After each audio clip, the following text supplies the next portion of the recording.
Hello student, मैं शुभम कौशिक। अगर आप ग्राफ देखकर अभी तक कन्फ्यूजन होता है तो टेंशन मत लो। आज इस सेशन में हम ग्राफ एनालिसिस को इतना इजी बना देंगे कि क्वेश्चन खुद सॉल्व होने लगेंगे। आज इस वीडियो में हम फिज़िक्स के सबसे स्कोरिंग और most ignored topic graph analysis को बिल्कुल बेसिक से एग्ज़ाम ओरिएंटेड तरीके से समझेंगे, जो EMRS and KVS, GIC means etcetera and UP PGT ऐसे काफ़ी सारे कॉम्पिटिटिव एग्ज़ाम के लिए काफ़ी इंपॉर्टेंट है। So we are starting our this topic graph analysis. Okay, before starting graph we have to understood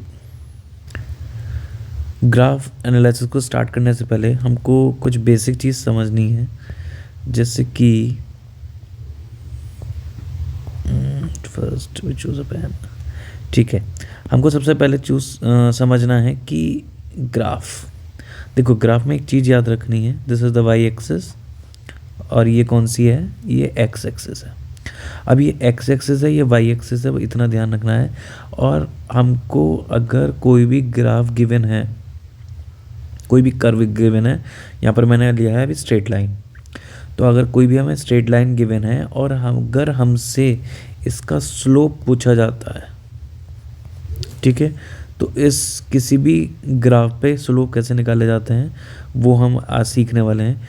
अगर हमें कोई भी लाइन दे रखी है, इसका स्लोप निकालना है, तो स्लोप निकालने के लिए हम क्या करेंगे, हम कोई भी 2 पॉइंट चूज़ कर लेंगे इसमें, और इस 2 पॉइंट से हम क्या करेंगे, एक्स एक्सिस पर परपेंडिकुलर गिराएंगे और वाई एक्सिस पर परपेंडिकुलर गिराएंगे। अब ये जो है, ये जितना डिस्टेंस है इसको मैंने मान लिया डेल्टा एक्स, और ये जितनी डिस्टेंस है इसको मैंने मान लिया डेल्टा वाई। तो इस ग्राफ का जो स्लोप होगा वो होगा delta Y upon delta X. Clear? तो ये चीज़ याद रखनी है हमको कि अगर कोई भी ग्राफ दे रखा हो तो उसका स्लोप क्या रहेगा, y अपॉन एक्स, यानी कि y पे कितना वो पॉइंट कितनी दूरी बना रहे हैं परपेंडिकुलर पर, और x पे कितनी दूरी बना रहे हैं, उनका रेशियो क्या कहलाएगा, स्लोप कहलाएगा। एक्चुअली स्लोप क्या होता है, स्लोप होता है कि कोई भी लाइन x एक्सिस से कितना एंगल बना रही है, ठीक है। तो इसको हम ऐसा टेन थीटा में निकाल सकते हैं कि भी 2 पॉइंट्स में निकल के तो टेन थीटा ही आएगा। तो हमें सबसे पहले याद रखना है यहाँ पर कि स्लोप को निकालने के लिए 2 तरीके हैं। या तो अगर इस लाइन का एंगल पता है मुझको तो हम डायरेक्ट निकाल सकते हैं टेन थीटा, और अगर मुझको नहीं पता एंगल, जैसे ऊपर वाला केस था, तो इस केस में क्या करेंगे, हम डेल्टा वाई निकाल लेंगे, डेल्टा एक्स निकालेंगे, किसी भी 2 पॉइंट पर, हर 2 पॉइंट पर स्ट्रेट लाइन में सब स्लोप सेम आएगा। तो ये क्या आ जाएगा, delta Y upon delta X. ये इम्पॉर्टेंट पॉइंट है। अब हम देखते हैं इसको किस तरीके से यूज़ होता है। एग्जाम्पल में हम लेते हैं कि सपोज करो हमको क्वेश्चन दे दिया ये कि वाई एक्सिस पर अब हमको दे दिया पोटेंशियल और एक्स एक्सिस पर दे दिया हमको करंट, ठीक है, और हमको एक लाइन दे दी जाती है, आपको बताना है कि इस लाइन का स्लोप क्या रिप्रेजेंट करता है, ठीक है।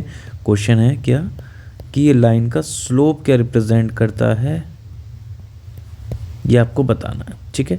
तो अगर VI ग्राफ है तो हमको क्या करेंगे, यहाँ पर स्लोप क्या बताया था कि कोई भी 2 पॉइंट ले लेंगे, 2 पॉइंट से परपेंडिकुलर गिराएंगे।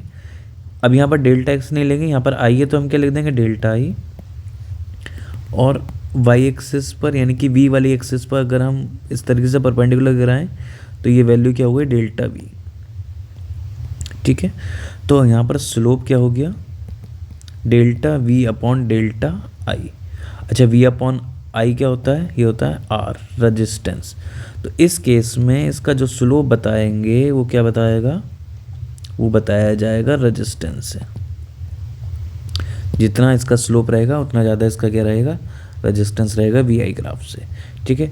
तो ऐसे एक क्वेश्चन आता है कि अगर हमारे पास ये V है, ये I है, और यहाँ पर हमारे 2 वायर के लिए कर्व दे रखा है A और B सॉरी। तो यहाँ पर किसका रेजिस्टेंस ज़्यादा होगा, A का ज़्यादा होगा या B का ज़्यादा होगा। ठीक है, तो यहाँ से ऊपर वाले से हमने देखा है कि V और I ग्राफ पे जो स्लोप रहता है वो किसको दिखाता है, रेजिस्टेंस को बताता है। ठीक है, और इन दोनों ग्राफ में किसका स्लोप ज़्यादा है, A का स्लोप ज़्यादा है। अगर हम इन दोनों को अलग अलग वैसे देखेंगे तो A ज़्यादा एंगल बना रहा है सॉरी B के कंपैरिजन में एक्स एक्सिस से। ठीक है, तो ऑब्वियसली टेन थीटा इसका ज़्यादा हुआ A का, तो स्लोप भी किसका ज़्यादा होगा, A का। तो रेजिस्टेंस ऑफ A किससे बड़ा होगा, रेजिस्टेंस ऑफ B से। ठीक है, तो इस तरीके से हम ग्राफ एनालिसिस को यूज़ कर सकते हैं प्रैक्टिकली।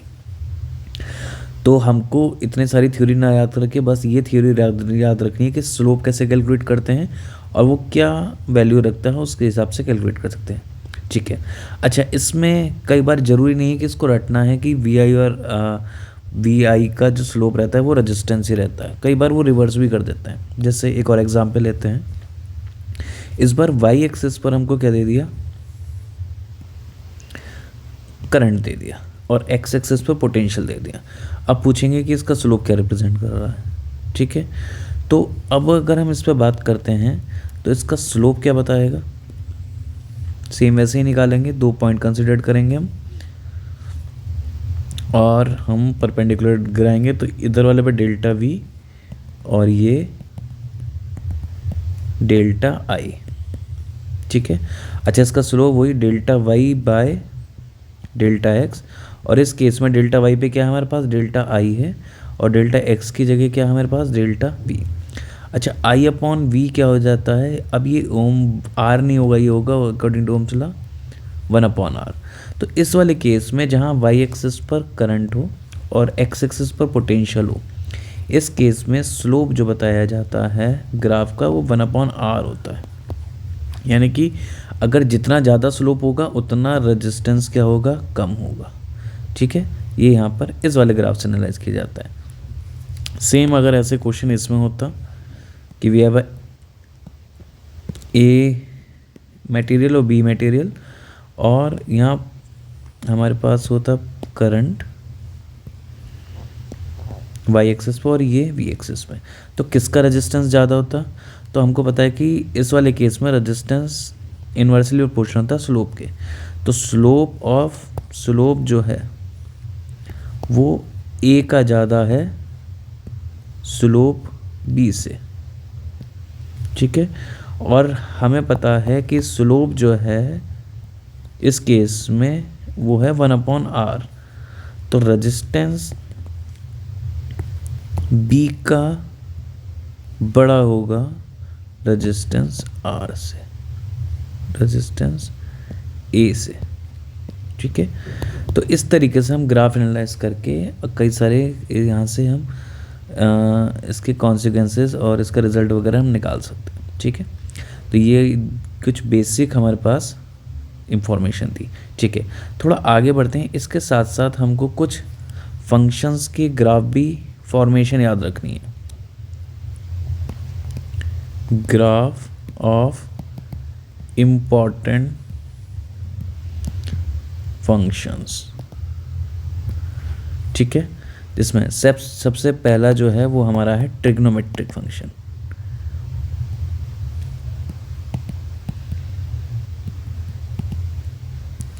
ठीक है, ट्रिग्नोमेट्रिक फंक्शन में सबसे बेसिक फंक्शन आता है साइन थीटा।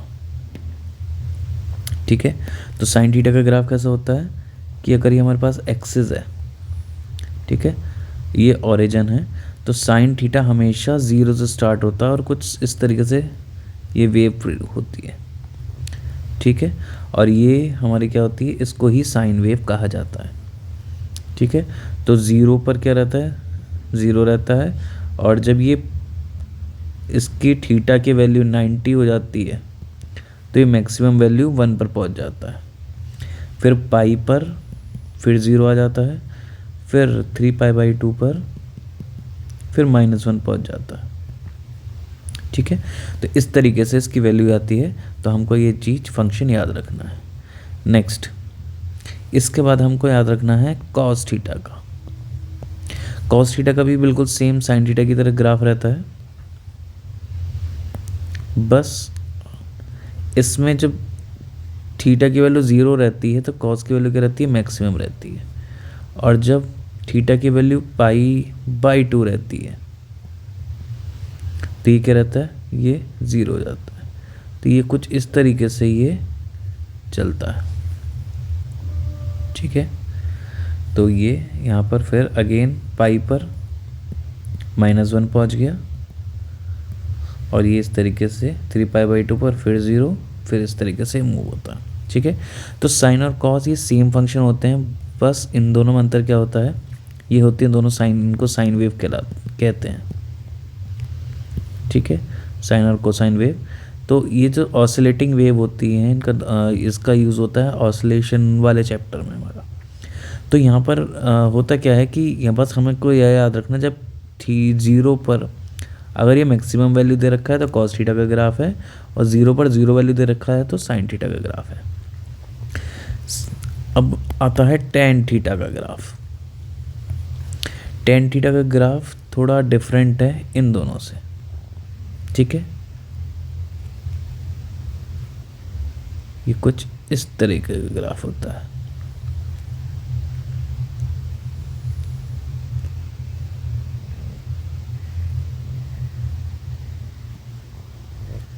ये कुछ इस तरीके का ग्राफ होता है 10 0 0, और जैसे ही 10π/2 पहुँचता है तो ये क्या हो जाता है, ये कुछ इस तरीके से ये इन्फिनिटी पहुँच जाता है, नॉट डिफाइंड हो जाता है। तो ये किसका ग्राफ है, टेन थीटा का ग्राफ है।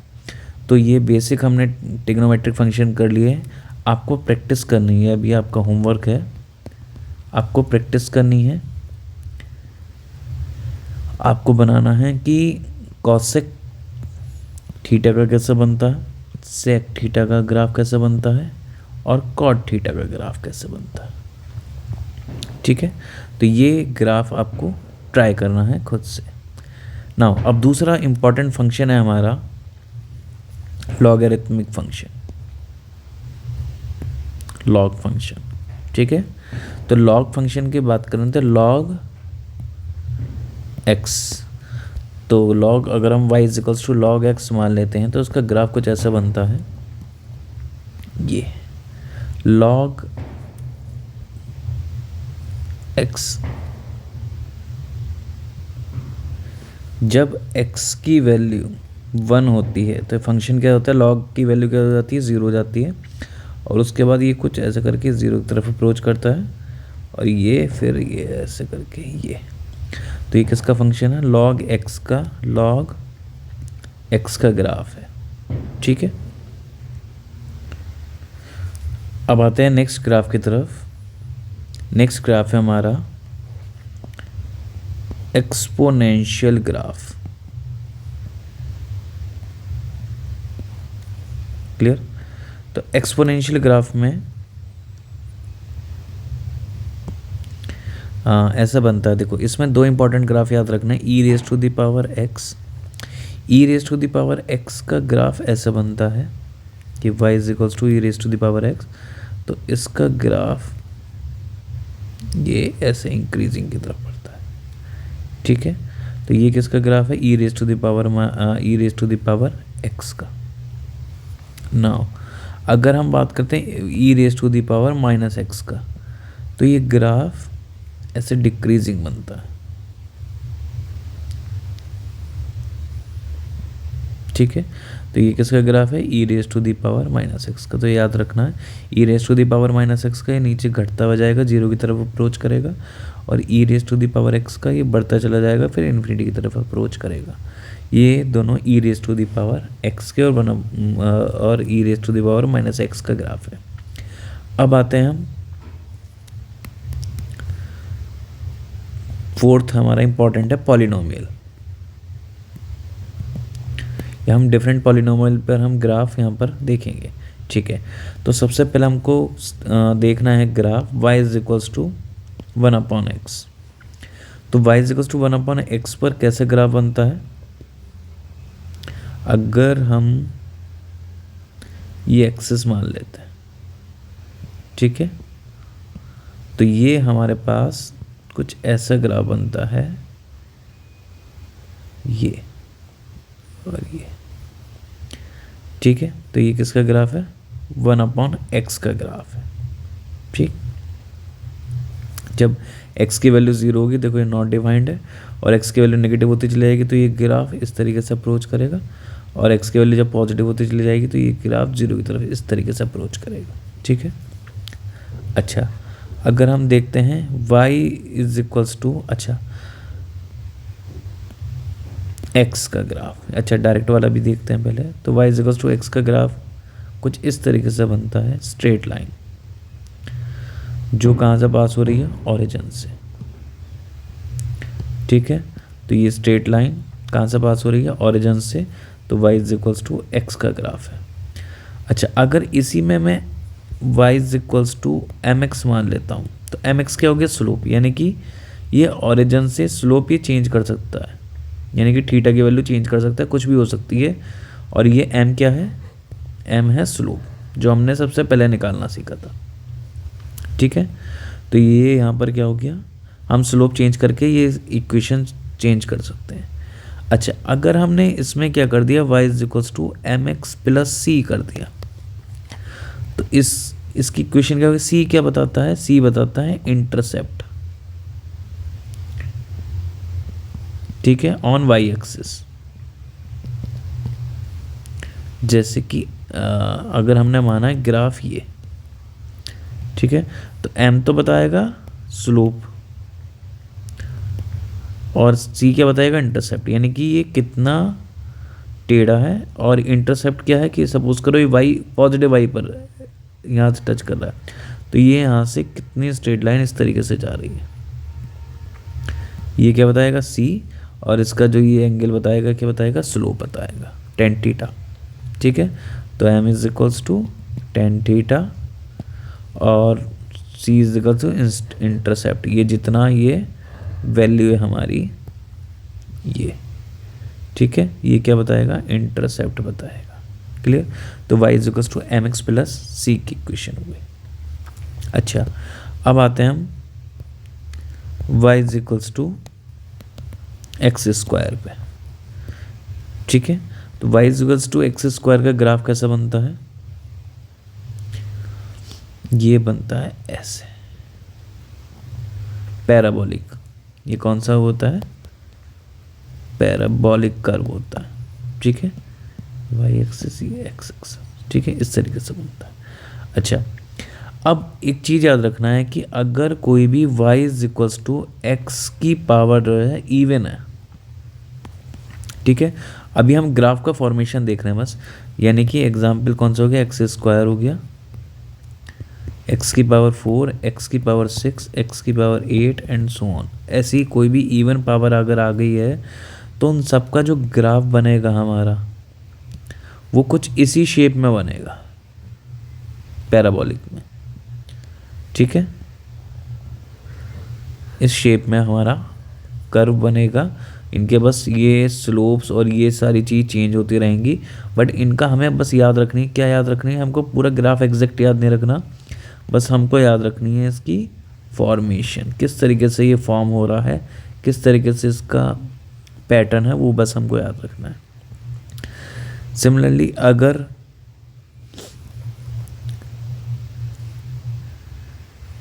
y is equals to X cube है, तो क्यूब पर कैसे बनेगा?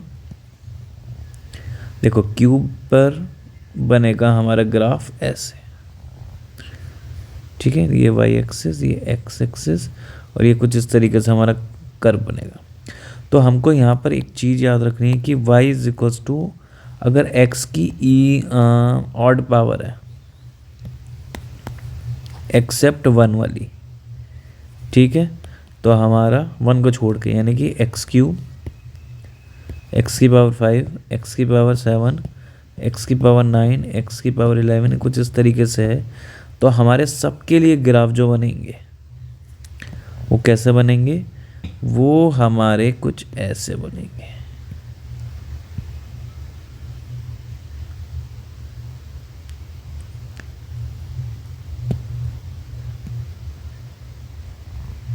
हमारे कुछ ऐसे कर्व बनेंगे।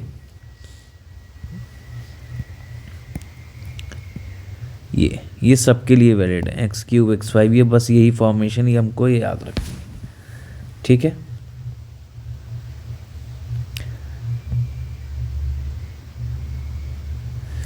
ऐसे ही बिल्कुल y is equals to 1/x, 1/x square, 1/x3,